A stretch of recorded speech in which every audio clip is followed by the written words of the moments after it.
Bohemians, Indie Bohemians, Indie Bohemians Morning Show. This is Bud Forrest.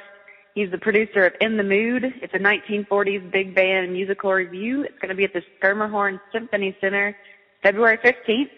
You guys are doing two shows, right? A 3 p.m. and a 7 p.m.? Yes, we have a matinee and an evening show. So can you just tell me about the show In the Mood, how it got started and what it is? Sure. This is our 21st year of touring. We have been to 48 states. Alaska and Vermont are not yet there. We're working on it. And we've been overseas. We've had 2 tours of Australia, New Zealand, Canada, Europe, and so forth. And it's the show itself is a testament to the spirit and the energy of the music in the late 1930s and 1940s. There's no story to In the Mood, but the music is the story and how it affected all Americans and others as well around the country, around the world actually, and American popular music. The great melodies of Stardust and, Boogie Woogie Bugle Boy and Chattanooga Choo Choo, Sing, Sing, Sing, and of course In the Mood and so forth, and how these melodies are just timeless and they're still with us today. The show started in Washington, D.C. In the late 1980s. I didn't wake up one morning and decide to do In the Mood. It sort of evolved over a 5-year period. But we started touring in 1994 in conjunction with the USO as part of the World War II 50th commemorative activities. We did that for 2 years, and I said, well, this is too much fun. Let's just keep doing it, never thinking that in 2015 I would still be doing it and coming to the great Symphony Hall in Nashville. Right. Okay, so you started with USO, so you performed for the troops? No, we just toured in the United States. We actually were performing before the USO. Well, what really happened in 1993, the National Archives building in Washington, which houses our Constitution and Declaration and all that, was putting on an event to commemorate the World War II situation, and they asked us to perform on the steps of the National Archives, and it closed off Constitution Avenue, and we had 5,000 people show up. Oh, wow. And in the audience were some folks from the USO, and they asked me if I could work with them to take this show on tour in the U.S. just for, the 2 years remaining of the 50th commemoration, and that's what we did. Okay. So, because I know there's a big military portion of this. You guys do a salute to the military. Can you tell me about that and why that's important to keep that in there? Well, keep in mind that in 1940s, which could arguably be said was the most significant decade of the 20th century, there was only 130 million Americans, and during the war years, there were 16 million were involved in the war effort. So it was hard for us to understand, but it really touched everybody, every family, every home. And the music really was the glue that bound everybody together. It kept everybody a reason for fighting and knowing what was home and what they were looking forward to coming home if they were overseas and so forth. And it was very much so a morale builder. It still is. Music has that impact. But in that particular period, we had so many people involved. Remember, there was no, internet. There was no television. It was all radio, jukeboxes, and dance halls. This was really the last time that all Americans were listening and dancing to the same kind of music. Everybody was into the big bands, and it was that music.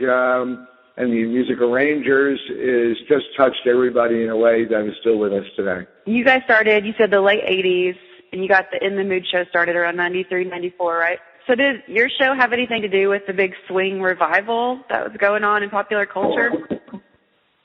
Well, everyone asked me that question, and to me, there never was a swing revival. I think it just continued.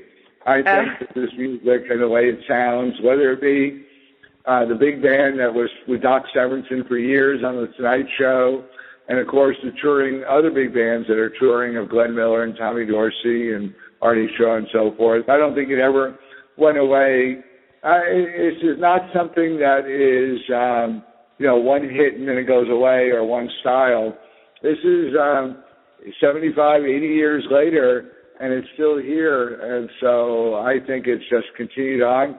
A lot of the kids at the college age and teenagers are into swing dancing. The baby boomers who grew up in the households of their parents who listen to big band all the time. So I think it's a style and the sound of the trumpets, the trombones, saxophones, and the rhythm section is here to stay. I don't think it's going away, and I think it's just a matter of me continuing it in a manner which is a little bit different than anything else. We have singers and dancers that are all choreographed in costume. Our band is very much part of the show. This is not just a concert. My choreographer, Alex Sanchez, is a veteran of 10 Broadway shows. And so this is a really special event. It's very unusual for touring anything to be going on for this length of time.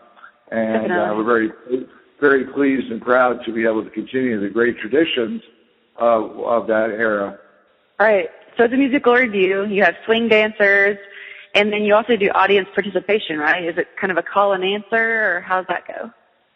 Well, I don't want to give it all away, but yes, audience is part of the show. But I think that it's, people always ask too, can we get up and dance? And I say, I wish we could, but I don't think the people at the Symphony Hall there are going to be very happy about that. So we try to discourage that. You can tap your toes and clap your hands and feel like you're dancing, but this music is very infectious.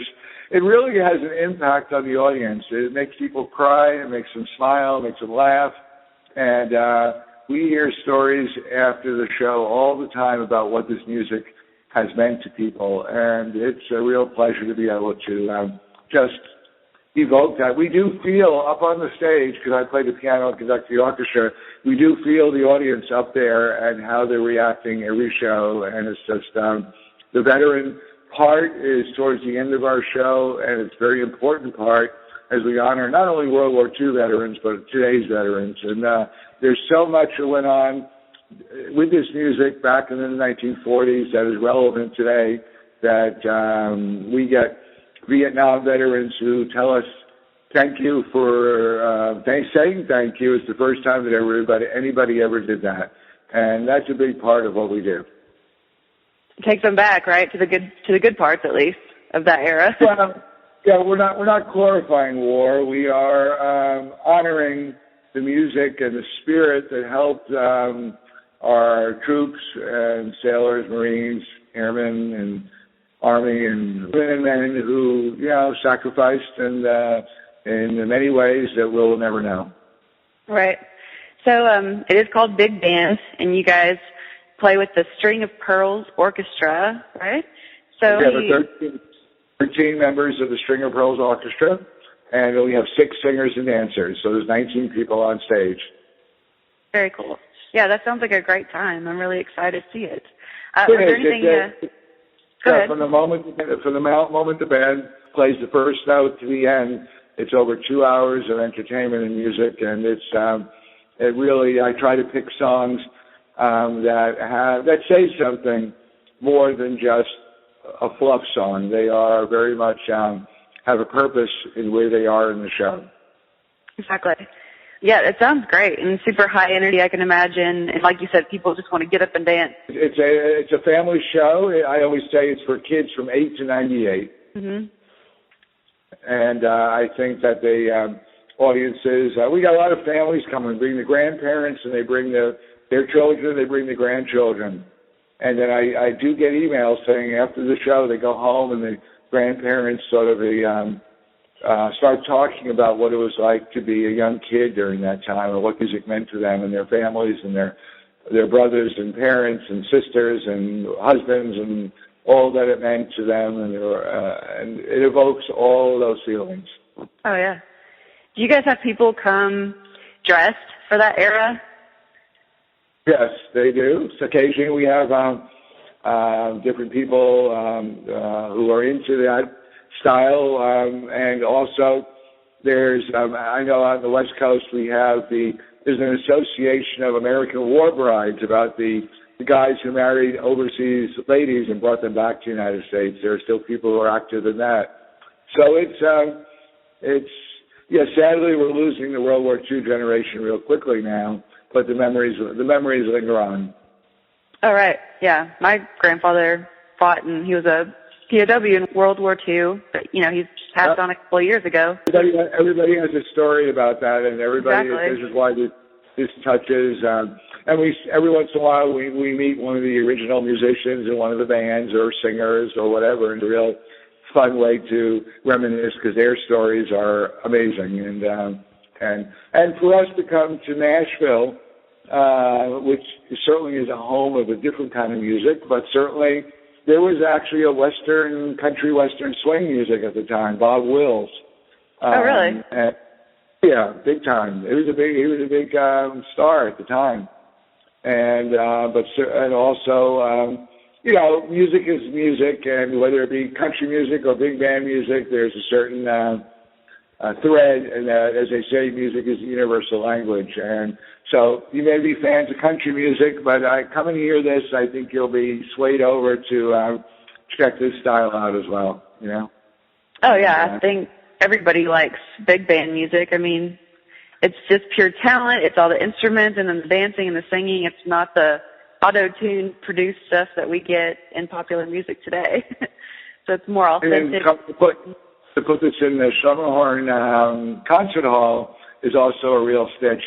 You go back, Benny Goodman, and when he brought his band into the Carnegie Hall, which is a very famous concert in 1938, where everyone said, oh, you can't put that kind of music in Carnegie Hall, and it was a huge success and really set the tone for the big band era there in 1938. So we're always pleased to be able to play in a symphony hall, and I hope in the future that we may be able to even make In the Mood available to be part of a symphony pops concerts as well. Yeah, definitely. Well, here's to at least 20 more years, right, Bud? You think you'll be ready to do it for 20 more? Yeah, you don't know how old I am, but yes, I'll continue as long as I'm able to do it. It's too much fun. That's awesome. Is there anything else you wanted to add?